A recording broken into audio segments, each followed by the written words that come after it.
Exercício número 5 da Unesp diz que o carbonato de cálcio pode ser encontrado na natureza na forma de rocha sedimentar, calcário, ou como rocha metamórfica, o mármore. Ambos encontram importantes aplicações industriais e comerciais. Por exemplo, o mármore é bastante utilizado na construção civil, tanto para fins estruturais como ornamentais. Já o calcário é usado como matéria-prima em diversos processos químicos, dentre eles a produção da cal. Considerando o papel do mármore na construção civil, é de suma importância conhecer a resistência desse material ante desgastes provenientes de ataques de ácidos de uso doméstico. Em estudos de reatividade química foram realizados testes sobre a dissolução do mármore, carbonato de cálcio, utilizando ácido acético e clorídrico. As concentrações e os volumes utilizados dos ácidos em todos os experimentos foram iguais a 6 mol por litro e 15 ml, respectivamente, assim como a massa de mármore foi sempre igual a 1 grama, variando-se a temperatura de reação e o estado de agregação do mármore conforme a tabela a seguir. Bom, antes aí da gente observar a questão, deixa eu só colocar aqui nas figuras para a gente dar uma analisada, né? Nós temos aqui a rocha, de onde é proveniente o mármore. Aqui eu tirei uma foto daqui de casa, não sei se dá para ver muito bem, ficou um pouco ruim, minha câmera não é muito boa, né? Então, mas o chão aqui de casa é formado por mármore. E aqui nós temos então o carbonato de cálcio também, as rochas, aí a diferença é que nós temos uma rocha, né, que ele até comenta aqui no texto, certo? Você tem uma rocha sedimentar, que é o carbonato de cálcio aqui na forma de calcário, e a metamórfica, que vai gerar aqui o nosso mármore, né? E a rocha na forma de carbonato de cálcio ou calcário, que pode ser utilizada para a formação da cal viva ou cal virgem. Já deixei o cálcio aqui pronto. Ó, essa reação é interessante, nós temos o carbonato de cálcio, CaCO3, no seu estado sólido, que pode, por aquecimento, gerar o óxido de cálcio, que é a cal viva ou cal virgem, e também dióxido de carbono, CO2, seu estado gasoso. Essa equação ela é conhecida como equação das cimenteiras, por conta, né, da nossa cal viva ou cal virgem, que aqui está demonstrado, ser utilizada na composição do cimento do tipo Portland. Então você tem essa sua composição. Essa é uma reação de decomposição térmica, também chamada como de calcinação ou então pirólise, que é uma decomposição por aquecimento, né? Então vai gerar aqui o óxido de cálcio, cal viva ou então cal virgem, beleza? Analisando as estruturas, analisando os experimentos, a gente consegue notar que ele usa ácido clorídrico, HCl, e o ácido acético, né? Então, HCl, nós sabemos a fórmula dele, é o ácido que nós encontramos no nosso estômago, e o ácido acético é o ácido encontrado no vinagre. CH3 é um ácido orgânico, COH. Note uma coisa, a gente sabe, do ponto de vista experimental, do nosso cotidiano mesmo, que o ácido clorídrico ele é sim um ácido mais forte em relação ao ácido acético, né? O ácido acético é encontrado no vinagre a gente põe na boca, dá na boa para saber que ele é mais fraco. Mas a gente poderia também analisar do ponto de vista da constante de acidez. Mesmo que a gente não saiba ainda o que é, perceba que a constante de acidez, o Ka, para o ácido clorídrico está na ordem de 10 a sétima, enquanto a constante do ácido acético está na ordem de 10 a menos 5. Por isso que então é falado que o ácido clorídrico é um ácido muito mais forte em relação ao ácido acético. Isso quer dizer que o ácido clorídrico ele consegue se ionizar muito mais aí do que o ácido acético, tá certo? Ele coloca dois estados de agregação, ou seja, pó e pedaço maciço e duas temperaturas para a gente analisar.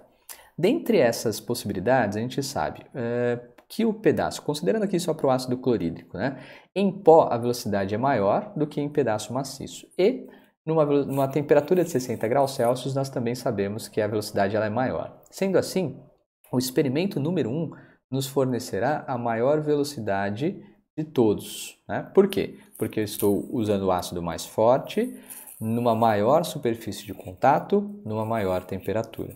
Agora, a menor velocidade vai estar para o ácido acético em pedaço maciço, porque eu tenho uma menor superfície de contato e numa menor temperatura. Então, o 6 vai ter uma menor velocidade para todos os experimentos que ele coloca aqui para a gente, tá certo?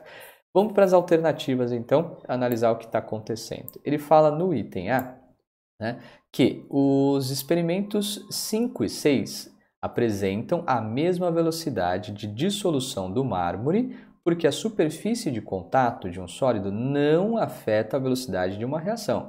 Isso é fácil, falso, né? A gente nem precisa analisar a tabela para falar que ele já aí se confundiu todo, tá certo? Então esquece.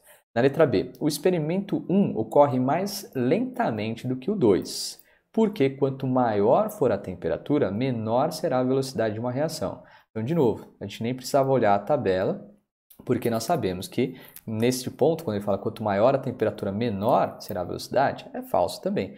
E a gente sabe também pela análise da tabela que a reação número 1 ela é a mais veloz em relação às todas 6. Né? Na letra C ele fala que o experimento 1 ocorre mais rapidamente do que o 4. É verdade, o experimento 1 é mais veloz em relação a todos os experimentos, porque a concentração de íons H+, em 1 é maior do que no experimento 4.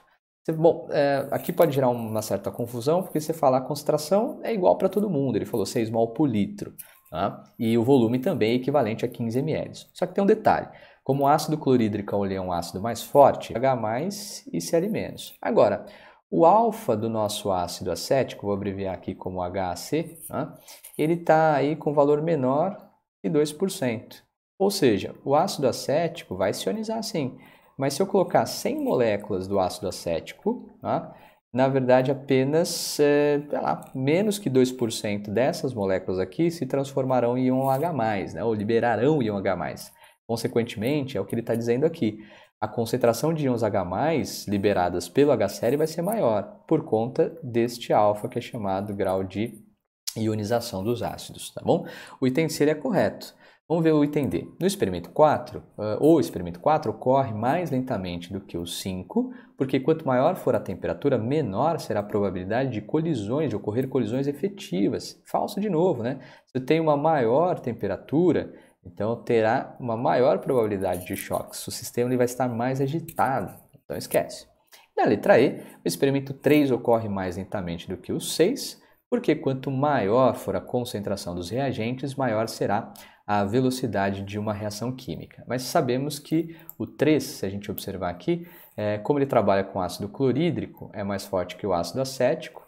Perceba que ele está colocando a mesma condição de comparação, né? pedaço maciço, mesma temperatura, 10 graus Celsius, mas por conta do ácido ser mais forte, consequentemente, a reação número 3 ela será mais veloz, tá certo? Então, o item ele também é falso aqui. Bom, só para a gente concluir, deixa eu mostrar como é que é a reação. Opa, aqui. A reação que ocorre lá é entre carbonato de cálcio, seja do mármore ou seja da rocha calcária, reagindo com os íons H+, que vêm do ácido. Tá? E aí ele vai formar, essa é uma reação de dupla troca, que eu não estou colocando contra íon, mas ele vai formar cálcio 2+, né? E também vai formar aí CO2 gasoso e água no seu estado líquido, tá certo? Por que ele forma CO2 gasoso e água no seu estado líquido? Por conta da formação do ácido carbônico. O ácido carbônico, de tão instável que ele é, a gente nem escreve na reação. A gente poderia até fazer o seguinte, ó, carbonato de cálcio vai reagir com o ácido H+, ó, vai então gerar cálcio 2+, e o íon H+, vai entrar no lugar do cálcio e juntar-se aqui com o ânion carbonato. Né? Então ele vai formar H2CO3.